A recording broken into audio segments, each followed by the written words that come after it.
हर हर महादेव।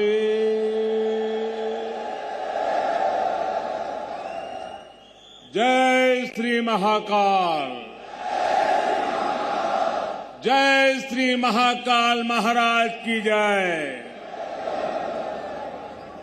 महाकाल महादेव, महाकाल महाप्रभु, महाकाल महारुद्र, महाकाल नमोस्तुते।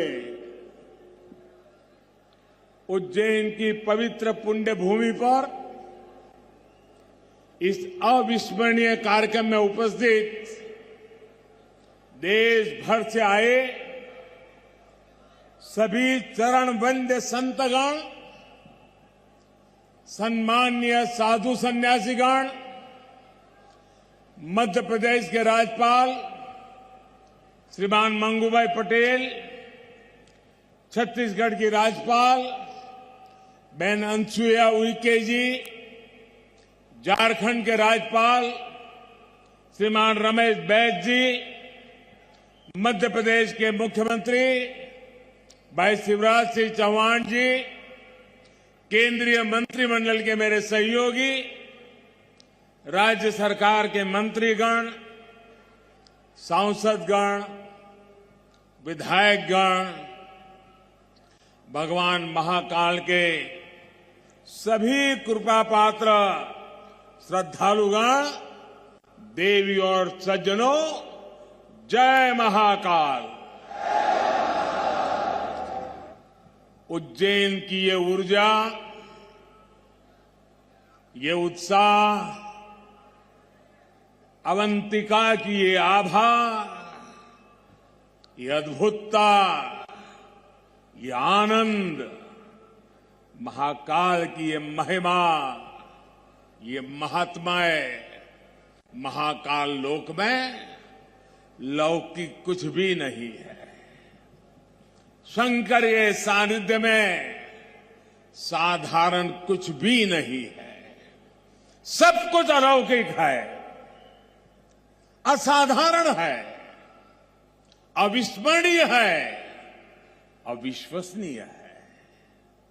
मैं आज महसूस कर रहा हूं, हमारी तपस्या और आस्था से जब महाकाल प्रसन्न होते हैं तो उनके आशीर्वाद से ऐसे ही भव्य स्वरूप का निर्माण होता है।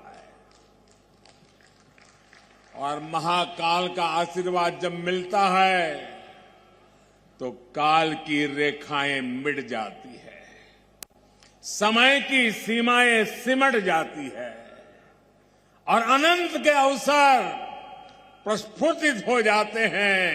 अंत से अनंत यात्रा आरंभ हो जाती है। महाकाल लोक की ये भव्यता भी समय की सीमाओं से परे आने वाली कई पीढ़ियों को अलौकिक दिव्यता के दर्शन कराएगी। भारत की सांस्कृतिक और आध्यात्मिक चेतना को ऊर्जा देगी।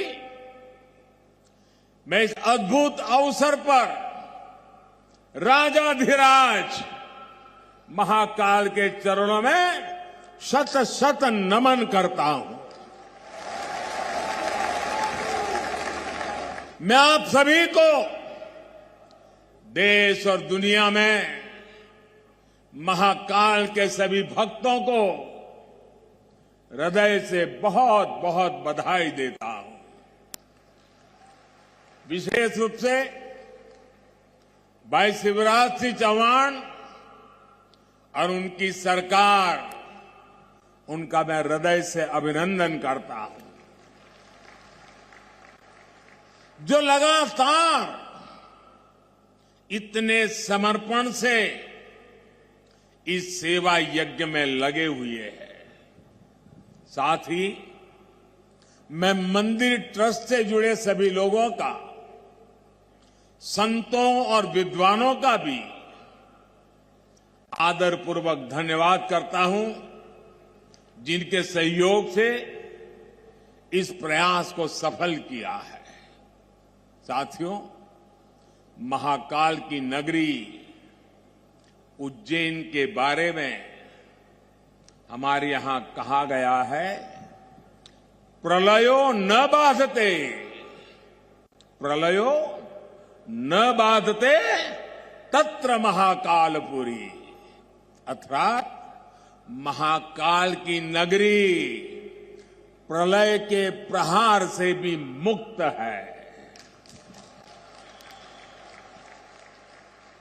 हजारों वर्ष पूर्व जब भारत का भौगोलिक स्वरूप आज से अलग रहा होगा,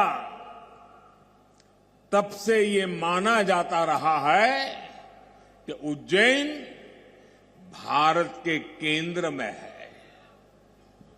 एक तरह से ज्योतिषीय गणनाओं में उज्जैन न केवल भारत का केंद्र रहा है, बल्कि ये भारत की आत्मा का भी केंद्र रहा है। ये वो नगर है जो हमारी पवित्र 7 पुरियों में से एक गिना जाता है। ये वो नगर है जहां स्वयं भगवान कृष्ण ने भी आकर शिक्षा ग्रहण की थी। उज्जैन ने महाराजा विक्रमादित्य का वो प्रताप देखा है जिसने भारत के नए स्वर्ण काल की शुरुआत की थी। महाकाल की इस धरती से विक्रम संवत के रूप में भारतीय काल गणना का एक नया अध्याय शुरू हुआ था। उज्जैन के क्षण क्षण में, पल पल में इतिहास सिमटा हुआ है। कण कण में आध्यात्म समाया हुआ है और कोने कोने में ईश्वरीय ऊर्जा संचारित हो रही है। यहां काल चक्र का 84 कल्पों का प्रतिनिधित्व करते 84 शिवलिंग है। यहां 4 महावीर है, 6 विनायक है, 8 भैरव है, 8 मातृकाएं हैं, 9 ग्रह है, 10 विष्णु है, 11 रुद्र है, 12 आदित्य है, 24 देवियां है और 88 तीर्थ है। और इन सबके केंद्र में राजाधिराज कालाधिराज महाकाल विराजमान है। यानी एक तरह से हमारे पूरे ब्रह्मांड की ऊर्जा को हमारे ऋषियों ने प्रतीक स्वरूप में उज्जैन में स्थापित किया हुआ है। इसलिए उज्जैन ने हजारों वर्षों तक भारत की संपन्नता और समृद्धि का, ज्ञान और गरिमा का, सभ्यता और साहित्य का नेतृत्व किया है।